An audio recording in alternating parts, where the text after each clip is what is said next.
Hello दोस्तों, कैसे हो आप सभी। तो दोस्तों, मैंने पिछली क्लास में आपको होमवर्क दिया था। होपफुल आपका वो होमवर्क कंप्लीट हो गया होगा। और होमवर्क दिया था कि सर अपनी नोट्स की कॉपी को कंप्लीट करो और इसका एक बार रिवीजन करना, जो मैंने अभी 2 क्लास में मैंने करवाया आपको। सर आज हमारी तीसरी क्लास है और इस थर्ड क्लास के अंदर पिछली क्लास में हमने पिछली क्लास में हमने method of collecting primary data सीखा था।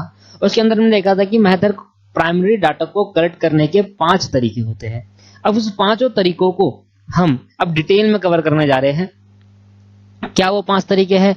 Direct personal observation, indirect oral observation, data through questionnaires. ठीक है, तो ये सब आपके पास है। अब इसके अंदर हमें जो पढ़ना है वो समझ कर करना है। देखो, हमें ना तो हमारी कोई थ्योरी पेपर में आने वाली है, टिक मार्क आएंगे, तो टिक मार्क के लिए हमें समझना जरूरी है। समझ कर हम टिक लगा सकते हैं और हमारा आंसर सही हो सकता है। तो टाइम टू टाइम जो मैं होमवर्क देता हूँ हर क्लास में, वो आपको करना है। बिना होमवर्क करे वीडियो मत देखना सर। अगर आपने वीडियो देखी और पहले का होमवर्क नहीं करा तो सर आगे आने वाले टाइम में प्रॉब्लम आएगी आपको। ठीक है सर, ठीक है। तो हम स्टार्ट करने जा रहे हैं आज की क्लास, और आज की क्लास में मेनली हमें method of collecting prime data को पहले कवर करना है। सर सबसे पहले डाटा क्या बताया था मैंने बताया था डायरेक्ट पर्सनल ऑब्जर्वेशन। अब ये डायरेक्ट पर्सनल ऑब्जर्वेशन क्या होता है, देखो इसके बारे में पढ़ते हैं। Direct personal observation in this method, इधर देखो sir, in this method the investigator collect data personally and therefore it give reliable and correct information. भाई डायरेक्ट पर्सनल ऑब्जर्वेशन का मतलब होता है जो हमारा इन्वेस्टिगेटर हुआ ना, वो इन्वेस्टिगेटर जाएगा कहां पर? वो इन्वेस्टिगेटर जाएगा, आप डाटा लेकर आएगा खुद पर्सनली, क्योंकि हम पढ़ रहे हैं method of collecting primary data. Primary data का मतलब जो इन्वेस्टिगेटर जिसको वो इंफॉर्मेशन चाहिए वो खुद जाकर लेकर आएगा। ठीक, तो यहां पर डायरेक्ट पर्सनल ऑब्जर्वेशन का मतलब जिस चीज का वो इंफॉर्मेशन चाहता है उससे पर्सनली जाकर मिलो और डायरेक्टली पर्सनल ऑब्जर्वेशन करो। कौन करेगा? जिसको डाटा चाहिए वो करेगा सर, कोई दूसरा पर्सन नहीं जाएगा। जिसको डाटा चाहिए वो वहां पर जाएगा, पर्सनली उसको मीट करेगा, ऑब्जर्व करेगा, ऑब्जर्व करने के बाद वहां से वो करेक्ट इंफॉर्मेशन लेकर आएगा। अब जिस चीज का डाटा वो फाइंड आउट करना चाहता है वो डिपेंड करता है कि कौन सा डाटा की इंफॉर्मेशन वो उसको चाहिए। पर डायरेक्ट पर्सनल ऑब्जर्वेशन का मतलब हुआ कि ये मेथड के अंदर इन्वेस्टिगेटर खुद डाटा कलेक्ट करता है पर्सनली जाकर, खुद जाकर, therefore it give reliable and correct information, इसलिए वो करेक्ट और रिलायबल इंफॉर्मेशन लेकर आता है। डायरेक्ट पर्सनल ऑब्जर्वेशन तो सर ये कहता है। ठीक है सर, समझ में आया। Sir indirect oral observation investigation क्या हुआ? इनडायरेक्ट ओरल इन्वेस्टिगेशन का मतलब है in this method a third person is contact who is expected to know the necessary detail about the person for whom the inquiry is made, is called inquiry, inquiry is made. Sir आप मेरी बात को ध्यान समझे, आप मेरी बात को एक बार ध्यान समझे। मान लो आपको किसी पर्सन का कुछ डाटा चाहिए, कुछ इंफॉर्मेशन चाहिए, पर आप उस पर्सन को नहीं जानते, पर आपका एक दोस्त है जो उस पर्सन को जानता है। अब आपने अपने दोस्त से पूछा कि भाई इस पर्सन के बारे में कुछ बता मुझे। आपने अपने दोस्त से पूछा कि इस पर्सन के बारे में मुझे कुछ बता। अब वो जो दोस्त है उसने आपको बताना चालू करा, भाई ये है इस पर्सन की विशेषता, ये है इस पर्सन का फीचर्स, ये है, ऐसे करता है, वो करता है, सब कुछ उसने बातें बताई। इन्वेस्टिगेटर आप हो, आपका दोस्त आपको इंफॉर्मेशन दे रहा है किसी दूसरे पर्सन की, is called indirect oral investigation. इसको क्या कहते हैं? Indirect oral investigation. अगर आप खुद उस पर्सन से डाटा कलेक्ट करते हो is called direct personal observation. अगर आप किसी दूसरे से कांटेक्ट करते हो और किसी दूसरे का डाटा कलेक्ट करते हो is called direct indirect oral investigation. अब पढ़े सर, इन दिस मेथड, इस मेथड के अंदर a third person is contacted who, एक थर्ड पर्सन कॉन्टैक्टेड होता है, who is expected to know, जो हम एक्सपेक्ट करते हैं कि वो जानता होगा आपका दोस्त, वो क्या है? वो थर्ड पर्सन है हम दोनों के बीच में। मैं किसी और की, एक मान लो ये देखो सर, ये ए है, ए बी की इंफॉर्मेशन जानना चाहता है, ए सी को जानता है और सी बी की इंफॉर्मेशन, पर ए बी को नहीं जानता। अब ए ने सी से कहा कि भाई मुझे इसका, तो थर्ड पार्टी कौन है? ये सी।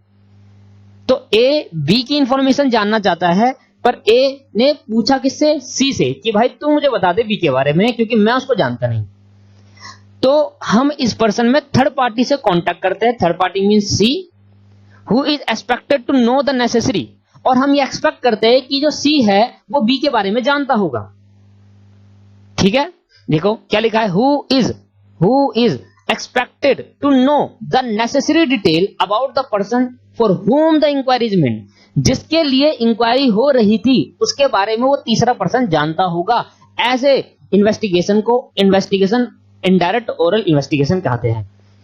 यहां तक क्लियर हुआ सर आपको? तो यहां तक आपको बहुत क्लियर हुआ, ठीक है। तो डायरेक्ट पर्सन मतलब इन्वेस्टिगेटर खुद जाकर पर्सनली ऑब्जर्व करके डाटा को कलेक्ट करेगा, डायरेक्ट पर्सनल ऑब्जर्वेशन। अगर इनडायरेक्टली ओरल इन्वेस्टिगेशन का मतलब किसी थर्ड पार्टी से उसके बारे में पूछेगा, इसको इनडायरेक्ट ओरल इन्वेस्टिगेशन। क्लियर है या नहीं है? जैसे कि कोई पर्सन आपके घर आया पर आप घर पे नहीं थे, तो पड़ोस वाले से पूछ लिया कि भैया बताओ इनके घर में कितने लोग हैं, कितने की शादी हो गई है, कितनी फैमिली मेंबर है, अभी कितने रहते हैं, ये सब। तो पूछा किससे? थर्ड पार्टी से। किसके बारे में? दूसरे पर्सन के बारे में। ये क्या है? Indirect oral investigation. क्लियर है या नहीं? समझ में आ गया sir? Estimate from local sources and correspondence. Estimates, ये एस्टिमेट मतलब अनुमान लगाना। एस्टिमेट मतलब क्या होता है सर? अनुमान लगाना होता है। Estimates from local sources and correspondence. Here investigator appoint agent. इधर क्या होता है? इन्वेस्टिगेटर एक एजेंट अपॉइंट करता है and correspondent to collect the data, और उसको कहता है जा भाई डाटा कलेक्ट करके आ जा। जब एजेंट, देखो इनडायरेक्ट ओरल इन्वेस्टिगेशन में एजेंट नहीं था, वो थर्ड पार्टी पर्सन था, वो कोई हमारा एजेंट नहीं, वो डाटा कलेक्ट करके नहीं लाता। पर इस वाले केस के अंदर हम एक एजेंट हायर करेंगे, उससे बोलेंगे कि भाई ये डाटा को आपको कलेक्ट करना है, आप लेकर आओ। तो इन्वेस्टिगेटर खुद नहीं, इन्वेस्टिगेटर का एजेंट, ना कि थर्ड पर्सन, इन्वेस्टिगेटर का खुद एक एजेंट होगा जो उस डाटा को कलेक्ट करेगा। आई बात समझ में नहीं आई? ठीक है सर। तो ऊपर 3 में क्या था? अभी तक 3 में इन्वेस्टिगेटर अगर खुद गया, पर्सनल ऑब्जर्व करा और डाटा कलेक्ट करा, डायरेक्ट पर्सनल ऑब्जर्वेशन। इन्वेस्टिगेटर ने किसी और पर्सन का डाटा जानना था पर किसी और से पूछा, जो कि हमें लगता है कि वो पर्सन के बारे में जानता होगा, तो ये इनडायरेक्ट ओरल इन्वेस्टिगेशन हुआ। अब estimate from local sources correspondence का मतलब होता है इधर इन्वेस्टिगेटर अपॉइंट करता है एक एजेंट और भेजता है उसको कि भाई जाओ डाटा कलेक्ट करके लाओ जो उसको डाटा चाहिए इन्वेस्टिगेटर को।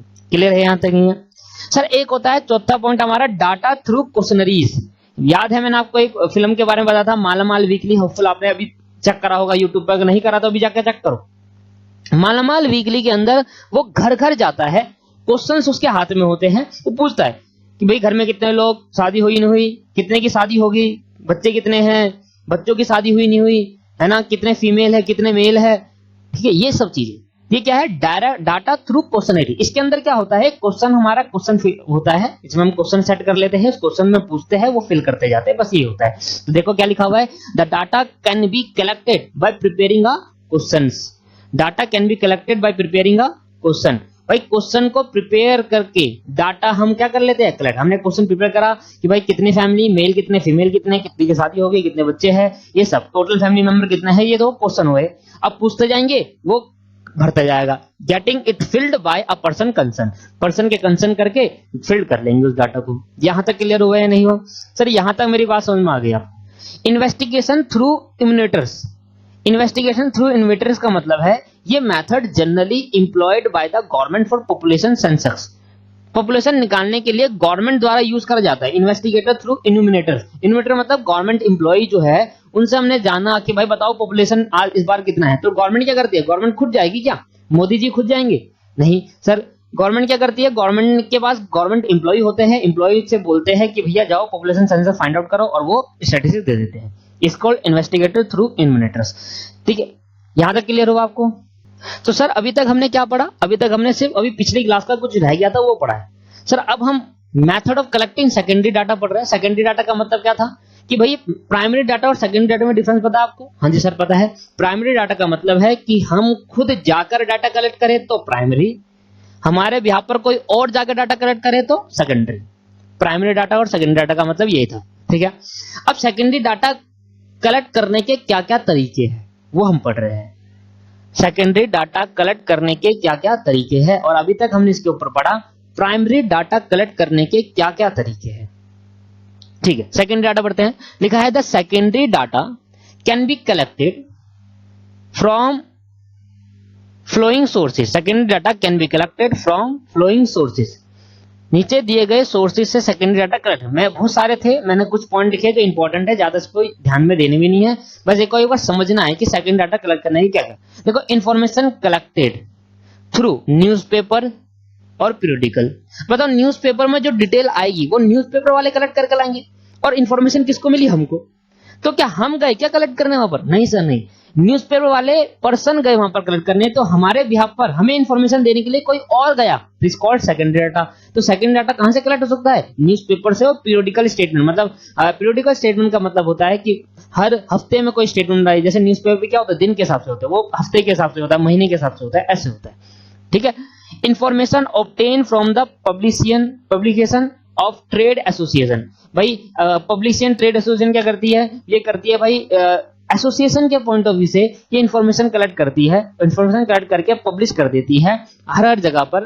बहुत सारी जगह होती है पब्लिश करने के लिए, जैसे कि हमें तो यही जो इंफॉर्मेशन हम कलेक्ट करते हैं, इस इंफॉर्मेशन को सेकेंडरी डाटा, क्योंकि पब्लिशन ट्रेड एसोसिएशन क्या होती है? जो बिजनेस से रिलेटेड, जो ऑर्गेनाइजेशन से रिलेटेड चीजों को पब्लिश करती है। जैसे शेयर मार्केट का भाव कितना चल रहा है, शेयर मार्केट कितनी बढ़ी है, कितनी घटी, ये जो ट्रेड एसोसिएशन होती है ये पब्लिश करती रहती है कि शेयर मार्केट में आज बढ़ गया, घट गया, कितना परसेंट बढ़ा, किस कंपनी का कितना परसेंट शेयर बढ़ा। और शेयर से रिलेटेड नहीं, बाकी हर चीज से रिलेटेड, कौन सी कंपनी वाइंड अप हो गई, कौन सी कंपनी बंद हो गई, मतलब कौन सी कंपनी इंसॉल्वेंट हो गई, दीवार निकल गया किस कंपनी का, कौन सी कंपनी ज्यादा प्रॉफिट कमा रही है, रिलायंस कंपनी क्या कर रही है। तो ये जो पब्लिश करते हैं ये इन्फॉर्मेशन हमें मिलती है, पर कलेक्ट कौन करता है? Trade association. ये भी एक तरीके से क्या हो गया? Secondary data. तीसरा, information obtain from the official publication by university department and research department. भाई कोई कुछ इंफॉर्मेशन ऐसी होती है जो यूनिवर्सिटी ऑफिशियली पब्लिक कर देती है, जैसे कि हमने कहा कि भाई हमारे पेपर आने वाले हैं, अब पेपर आने वाले हैं तो क्या करेंगे भाई, ये डाटा किसने, ये पेपर निकाला, ये पेपर इस तारीख को है, इस तारीख को है, ये किसने बताया? यूनिवर्सिटी ने बताया। अब नया कोर्स आने वाला है, इस कोर्स में ये बातें होगी, ये किसने बताया? यूनिवर्सिटी डिपार्टमेंट बताया। तो यूनिवर्सिटी डिपार्टमेंट पब्लिश करती है ऑफिशियली, उससे हमें इंफॉर्मेशन, ये भी क्या हो गया? सेकेंडरी। क्लियर है यहाँ पर? समझ में आया? तो method of collecting secondary data और method of collecting primary data हम पढ़ चुके हैं सर, पिछले क्लास में कुछ पेंडिंग रह गया तो उसको हमने खत्म करा। आज हमारी क्लास मान के चलो अब से चालू हुई है, और हमें अभी क्या पढ़ना है? हेडिंग डालेंगे। हेडिंग डालेंगे सर, क्लासिफिकेशन ऑफ डाटा।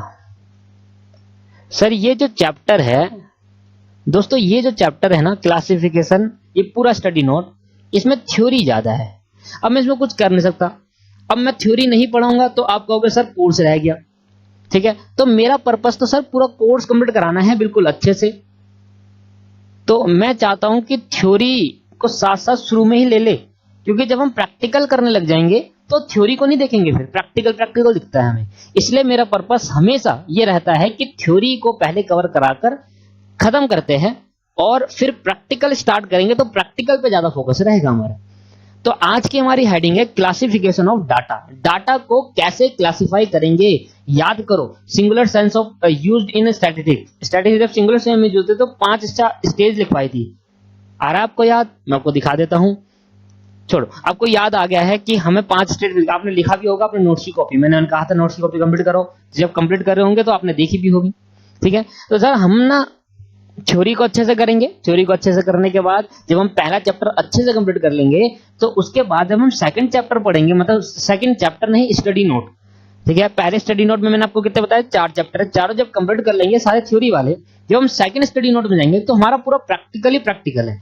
तब आएगा आपको मजा पढ़ने में स्टैटिस्टिक्स, तब आपको असली नॉलेज पता चलेगी। स्टैटिस्टिक्स में मैं आपको ऐसी नॉलेज दूंगा आपको स्टैटिस्टिक्स में। ठीक है जी, तो अभी थ्योरी है, थ्योरी में मैं सोच रहा है कि जितनी इंपॉर्टेंट चीजें मैं आपको दे रहा हूं हर एक चीज। ठीक है, चलो सर क्लासिफिकेशन ऑफ डाटा के बारे में पढ़ते हैं, इसके बारे में लिख लेते हैं थोड़ा। तो दोस्तों मैंने लिख दिया है, आपको जो स्क्रीन पर दिख रहा है आप आराम से नोट कर लीजिए, वीडियो को पॉज करके, जब नोट हो जाए तब वीडियो बिगिन। ठीक है, तो क्लासिफिकेशन ऑफ डाटा पढ़ाने से पहले मैं आपको एक जो अभी पढ़ाया उसके बिहाफ पर मैंने आपको कहा कि जैसे जैसे हम करते जाएंगे वैसे वैसे हम एमसीक्यू भी करते जाएंगे। ऐसे नहीं करेंगे कि पहले पूरा चैप्टर करा फिर पूरा एमसीक्यू कर रहा है, ऐसे याद ही नहीं रहेगा। इसलिए साथ साथ एमसीक्यू भी करेंगे। तो एक एमसीक्यू मुझे इसके अंदर है, कंसेप्ट जो भी पढ़ा था हमने उसको मैं आंसर बता रहा हूँ आपको। देखो 7वां एमसीक्यू आपका बुक का, the quickest method to collect primary data. हमने कहा प्राइमरी डाटा को कलेक्ट करने के कितने मेथड है? 5। सर पर्सनल इंटरव्यू का मतलब हुआ डायरेक्ट पर्सनल ऑब्जर्वेशन, है ना। तो मैंने कहा पर्सनल इंटरव्यू लिया जाकर, तो क्या ये क्यूकेस्ट होगा? नहीं, मेरे को वहां जाना पड़ेगा उस पर्सन के पास, वहां से उसको पूछना पड़ेगा। इनडायरेक्ट इंटरव्यू मेरे को उस पे पूछना नहीं, उसके पास जाकर नहीं, किसी और पर्सन के पास जाकर पूछना पड़ेगा। ये भी क्यूकेस्ट नहीं हो, पर टेलीफोनिक मतलब क्यूकेस्ट मेथड है पूछने का। क्यूकेस्ट इसलिए है, जल्दी इसलिए है क्योंकि मैंने को फोन करना है। अब जब मिलकर जाऊंगा या किसी और पर्सन का मिलूंगा, इससे जब फोन करके पूछ लूंगा, तो सबसे जल्दी प्राइमरी डाटा कलेक्ट करने का मेथड कौन सा है? टेलीफोनिक। टेलीफोन इंटरव्यू कर लो, आपको जल्दी से जल्दी हो जाएगा, जाने से अच्छा तो फोन कर लो। क्लियर? ये हमारे उसमें नहीं था टेलीफोनिक, फिर भी ये कॉन्सेप्ट है, जनरल है कि भैया जाने से अच्छा तो फोन में कर लेंगे तो आपको जल्दी होगा, है ना? ये तो ठीक। तो यहाँ पर हमने एक पॉइंट मिला था, मैंने आपको उसको बताया। अब आगे बढ़ते हैं क्लासिफिकेशन ऑफ डाटा में। होपफुल आपने सारा नोट्स उतार लिए होंगे। क्लासिफिकेशन ऑफ डाटा क्या है? क्या है? The process of arranging things in group और classes. The process of arranging things, thing को अरेंज करना किसमें? ग्रुप्स और classes, according to their common characteristics is called classification of data. Example सुनेंगे सर, आपको अच्छे समझ में आएगा। मैंने कहा यहां पर ए एक पर्सन है जिसकी इनकम 5,000 है। मैं कह रहा हूं ये पर्सन है और ये इनकम है, ठीक है? मैं एग्जांपल दे रहा हूं आपको क्लासिफिकेशन ऑफ डाटा समझाने के लिए।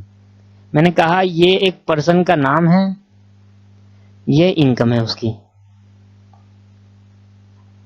सन ध्यान से देखिए, पर्सन और इनकम। मैंने कहा एक पर्सन है जिसकी इनकम 5,000 है, बी एक पर्सन है जिसकी इनकम 7,500 है, सी एक पर्सन है जिसकी इनकम 10,000 है, डी एक पर्सन है जिसकी इनकम 5,000 है,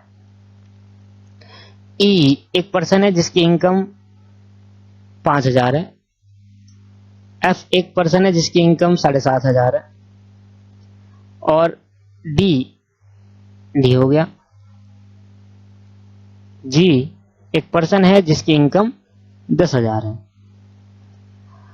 और अब मैंने क्या करा? मैंने कहा ऐसे ऐसे बहुत सारे पर्सन है पूरी इंडिया में जिनकी इनकम ऐसे करीब है, ठीक है? अब मैंने ये कितने पर्सन हुए? 1 2 3 4 5 6 7 है। मैंने कहा ऐसे एक स्टेट में 7 लाख जने हैं। अब मैं सबकी इनकम पूछने गया, सबने इनकम बताई, मैंने ऐसे लिख दिया। अब सर इसको 7 लाख को लिखना, पूछना ठीक है, लिखा होगा वो तो करना ही पड़ेगा, बिना पूछे हुए तो हो नहीं पाएगा। पूछ के आए, लिखा, लिखने के बाद अब हम प्रेजेंट कर रहे हैं, हम क्लासिफाई, हम देखना चाहते हैं कि यार 5,000 ऐसे पर्सन कितने हैं जिनकी इनकम 5,000 है, 0 से लेकर 5,000 तक। मैंने कहा ऐसे पर्सन कितने हैं जिनकी इनकम 0 से लेकर 5,000 तक है। मैंने कहा ऐसे पर्सन अभी के लिए 7 लाख नहीं, अभी 7 जनों के लिए 1 पर्सन, 2 पर्सन, 3 पर्सन है। मैंने कहा ऐसे 3 पर्सन है जिनकी इनकम कितनी है? 0 से लेकर 5,000 के बीच में है। मैंने कहा ऐसे कितने पर्सन है जिनकी इनकम 5,000 से लेकर 7,500 के बीच में है? तो अभी मैंने कहा ऐसे 2 पर्सन है।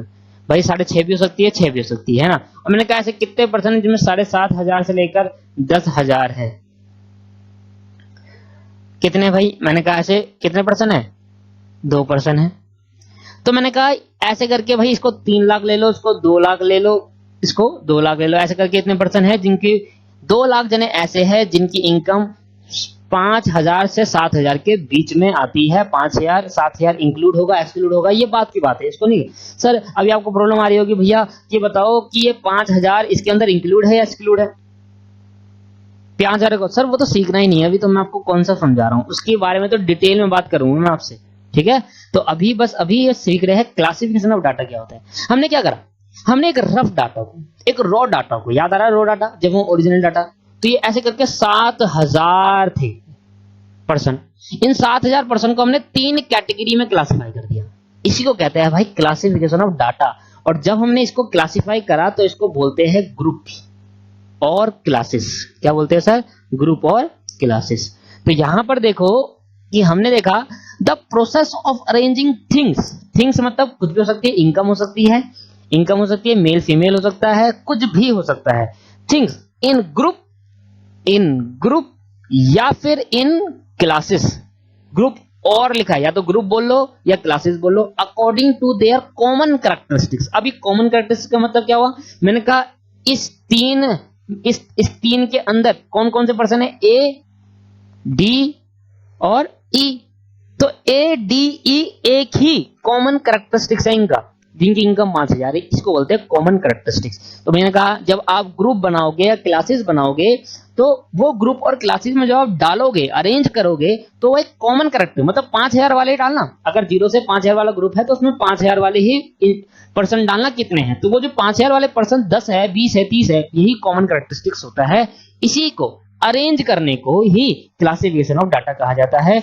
सो सिंपल लैंग्वेज में अगर बताऊं तो कभी भी कोई भी डाटा को जब हम ग्रुप या क्लासेस में according to their common characteristics arrange करते हैं, प्रोसेस ऑफ अरेंजिंग जो होता है, अरेंज करना है, को बोलते हैं क्लासिफिकेशन ऑफ डाटा। डाटा को क्लासिफाई करा, डाटा को क्लासिफाई करने का मतलब प्रोसेस ऑफ अरेंजिंग, जब हम कर रहे हैं अरेंज ग्रुप में according to their common characteristics is called classification of data.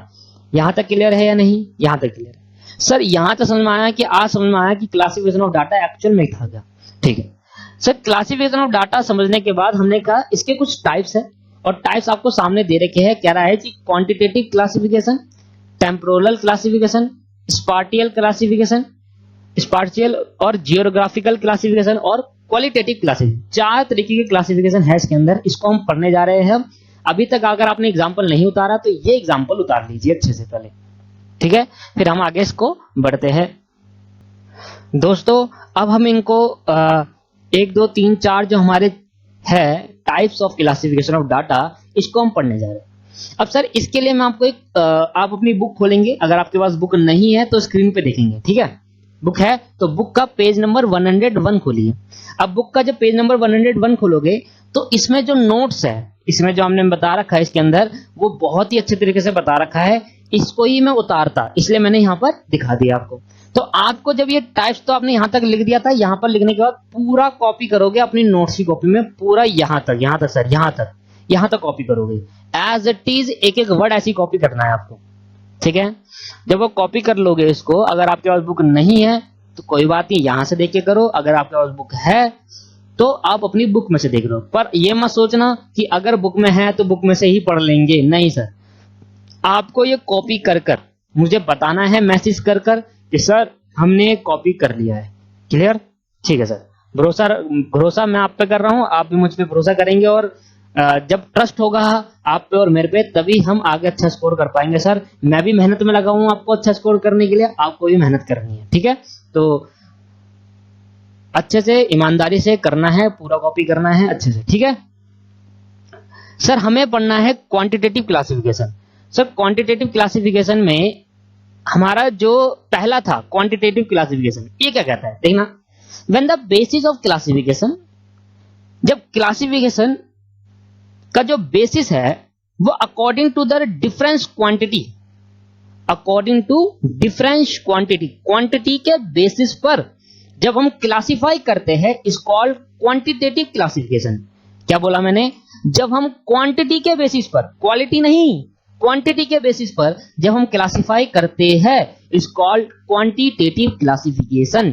अब क्वांटिटेटिव क्लासिफिकेशन, जैसे क्वांटिटी का मतलब क्या हो गया, मैंने कहा कि भाई मैं 1 दर्जन केले लेके आ गया, बनाना लेके आया 1 दर्जन, तो ये क्या है? क्वांटिटी।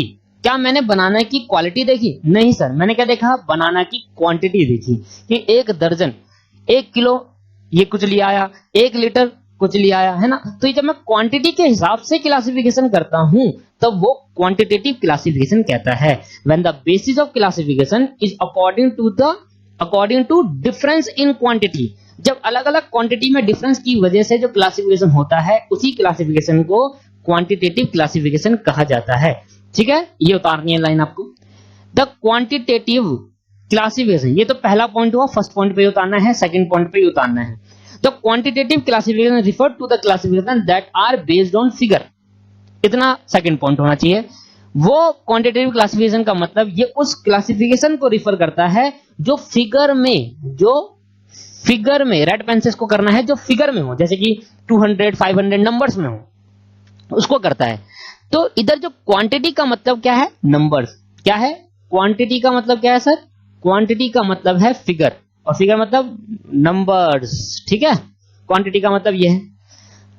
अब तीसरा पॉइंट यहां से चालू करना है आपको, in other word it is a class, ये वो क्लासिफिकेशन है which is based on such characteristics which are capable of quantitative measurement such as height, weight, number of marks obtained by the student of class। जब भी हम wait हो, height हो, wait मतलब जैसे मैंने कहा दर्जन हो गया तो वेट से हो गया, किलो हो गया, लीटर हो गया, वेट हो गया, हाइट हो गया, जब भी हम फिगर्स में क्लासिफिकेशन करते हैं उसी क्लासिफिकेशन को क्वांटिटेटिव क्लासिफिकेशन कहा जाता है, सच एज हाइट, वेट या number of marks of student obtain bye student of class. किसी क्लास के बच्चे ने कितना मार्क्स लेकर आया एक सब्जेक्ट के अंदर, उसी मार्क्स को भी हम क्वांटिटेटिव क्लासिफिकेशन कहेंगे। एमसीक्यू आ सकता है कि नंबर देगा आपको, कहेगा बताओ क्वांटिटेटिव क्लासिफिकेशन कौन सा है इसमें से। आ रही है बात समझ में या नहीं आ रही? ठीक सर, अगला पॉइंट क्या कहता है, temporal classification. When the basis of classification is according to the difference in time, the classification is called temporal chronological classification. अच्छा, ये बात आपको कैसे समझ में आएगी, ये बात मैं बताता हूं आपको कैसे समझ में आएगी।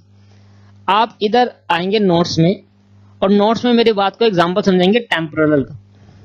देखो, आपने अकाउंट पढ़ा होगा,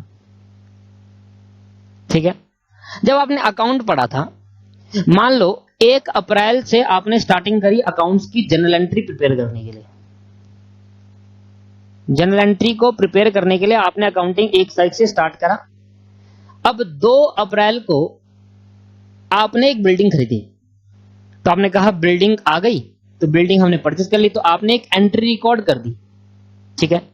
फिर 5 अप्रैल को जाकर आपने गुड्स खरीदे, गुड्स की एंट्री परचेज रिकॉर्ड कर ली, ऐसे ऐसे करके पूरे महीने करा।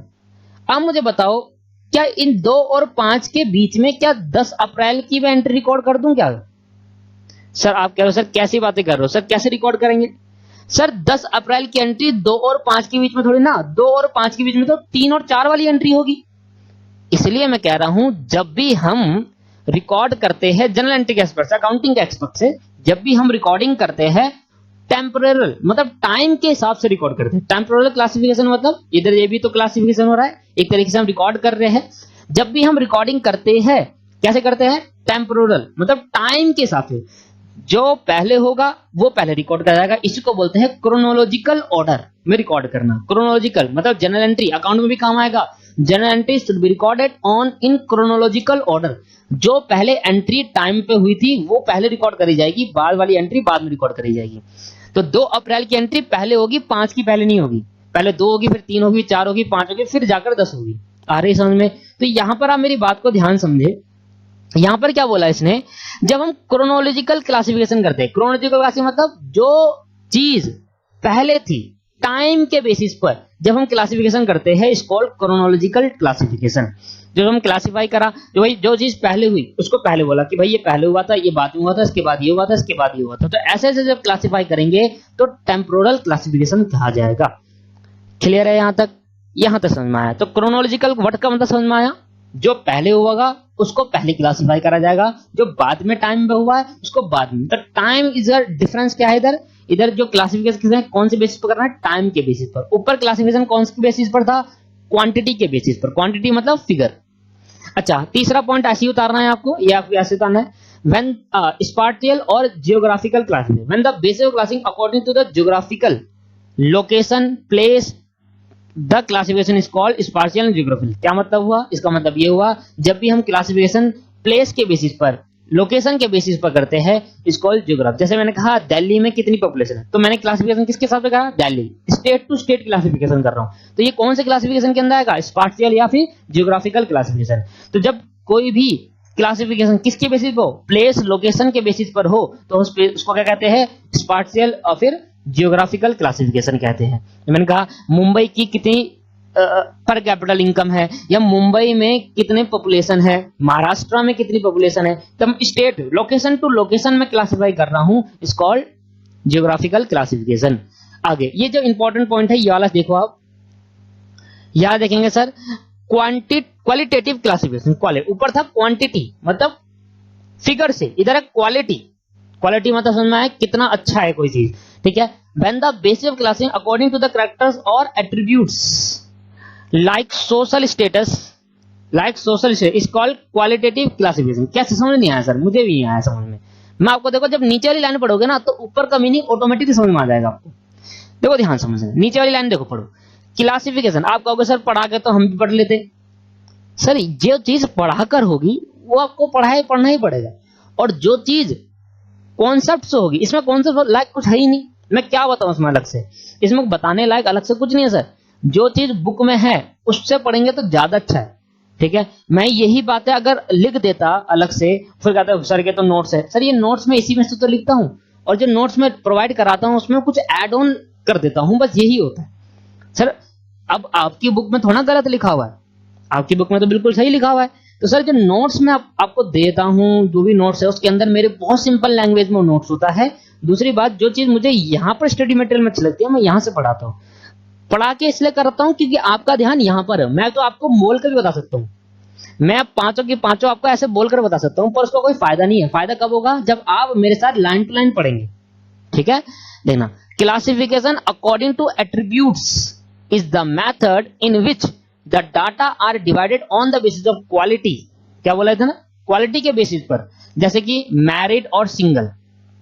हमने कहा था ना सोशल स्टेटस के बेसिस पर जब हम क्लासिफाई करते हैं क्वालिटी के बेसिस पर, तब हम कहते हैं क्वालिटेटिव क्लासिफिकेशन। जैसे कि मैरिड हो या सिंगल हो, फीमेल हो या मेल हो, ऑनेस्ट हो या डिसऑनेस्ट हो, ब्यूटीफुल हो या उगली हो, on the basis of religious, Hindu हो या मुस्लिम हो, सिख क्रिश्चियन हो, is known as attributes which cannot be measure quantitatively. मुझे बताओ कितने किलोग्राम के मैरिड है या कितने किलोग्राम के सिंगल है? बताओ सर, कितना वेट है मैरिड का और कितना वेट है सिंगल का? सर हिंदू वालों का वेट कितना है और मुस्लिम वालों का वेट कितना है? ठीक है जी, क्या ये वेट के बेसिस पर कभी क्लासिफिकेशन हो सकता है? तो सिंपली मैं आपको एक ऑप्शन देता हूं। अगर कोई भी चीज जो मेजर हो इन टर्म्स ऑफ फिगर, वो हमेशा क्वांटिटेटिव क्लासिफिकेशन होगा, और अगर कोई भी चीज, कोई भी थिंग क्वांटिटी में मेजर नहीं हो पा रही तो वो क्वालिटी होगा, वो हमेशा क्वालिटी होगा। और क्वालिटी जब भी आएगा इज कॉल्ड एट्रीब्यूट्स, क्वालिटी जब भी आएगा इज कॉल्ड एट्रीब्यूट्स। समझ में आ रहा है आपको? नहीं आ रहा है दोस्तों समझ में? ठीक है, तो अभी हमने एट्रीब्यूट का मतलब समझ में आया आपको? एट्रीब्यूट का मतलब जब भी हम किसी की क्वालिटी के हिसाब से देखते हैं, किसी के गुण देखते हैं किसी के, तो वो क्या होता है? एट्रीब्यूट्स कहलाते हैं। ठीक है, समझ में आ गया आपको? तो यहां पर आपको पूरा का पूरा ये आपको उतारना है। इसके बाद ये जस्ट चैप्टर खत्म होने वाला है दोस्तों, तो इस चैप्टर के खत्म होने के लास्ट आपको ये लास्ट पॉइंट पढ़ना है, classification of this nature is two type. Classification of this nature is two type. ध्यान सुनना, किस नेचर की बात कर रहा है? कौन से क्लासिफिकेशन की? सर क्वालिटेटिव क्लासिफिकेशन के फर्दर दो कैटेगरी में और बांटा। क्वालिटेटिव क्लासिफिकेशन, क्वांटिटी नहीं, लास्ट वाले को फर्दर दो कैटेगरी में और बांटा, और ये आपको ऐसे ही उतारना है पूरा का पूरा। ठीक है, ठीक है जी। देखो, classification of this nature of two type, पहला बोला सिंपल क्लासिफिकेशन या टू फोल्ड क्लासिफिकेशन, और दूसरा बोला मैनीफोल्ड क्लासिफिकेशन। ये पेपर में कई बार आ जाता है, ठीक है, ध्यान से पढ़ना है। क्या है? If the data are classified into two category, अगर कोई भी डाटा दो कैटेगरी में क्लासिफाई कर सकते हैं, उस डाटा को क्या बोलेंगे? सिंपल क्लासिफिकेशन या टू फोल्ड क्लासिफिकेशन। जैसे कि पॉपुलेशन को हमने कितनी कैटेगरी बांटा? दो कैटेगरी में, मेल फीमेल। अगर इसको तीसरी कैटेगरी में और बांट दिया, अदर्स, अब तो लीगली है, अगर तीसरी कैटेगरी में और बांट दिया तो ये मैनीफोल्ड क्लासिफिकेशन बन जाएगा। मतलब किसी भी कैटेगरी को, किसी भी क्लासिफिकेशन को अगर दो कैटेगरी में बांट रहे हो तो इस क्लासिफिकेशन को सिंपल क्लासिफिकेशन या टू फोल्ड क्लासिफिकेशन कहते हैं। अगर दो से ज्यादा हुआ तो उसको मैनीफोल्ड क्लासिफिकेशन कहा जाएगा। क्लियर है या नहीं है? तो simple classification two fold, if the data are classify only two category, only two, दो से ज्यादा नहीं होनी चाहिए ना एक होनी चाहिए, only two classification according to the presence absence of only one attribute, the classification known as simple and two fold. और देखो इसका नाम, दूसरा नाम पढ़ो, ये वाला देखो, ये रहा,